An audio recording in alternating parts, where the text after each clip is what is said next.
তামোলপুৰ থানা অন্তৰ্গত কুমাৰীকাটা চকীৰ অধীনত বগাজলি এলেকাত পাহাৰৰ ওচৰৰ এটা ডঙত মটৰ চেল পৰি থকা দেখা পায় পুলিচ আৰু SSP লগতে আৰ্মিক খবৰ দিয়া হয়।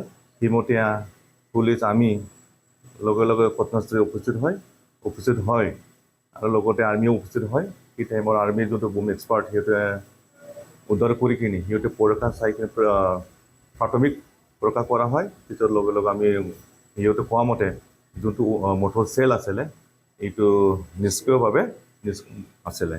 গতিকে সেই মটৰ চেলটো আমি সিহঁতক আৰ্মিয়ে পঠাই দিয়া হয়। আৰু আমি আজি এইটো অনুৰোধ কৰিছোঁ ৰাইজক, স্থানীয় বাসিন্দা, যাতে এনেকুৱা যদি ভৱিষ্যত দেখা পোৱা যায় তেতিয়াহ'লে কোনো লগে যাতে কোনো নচোৱাকৈ আমাক যাতে পুলিচ বা আৰ্মি বা SSBক খবৰ দিয়ে, এইটো অনুৰোধ কৰিলোঁ।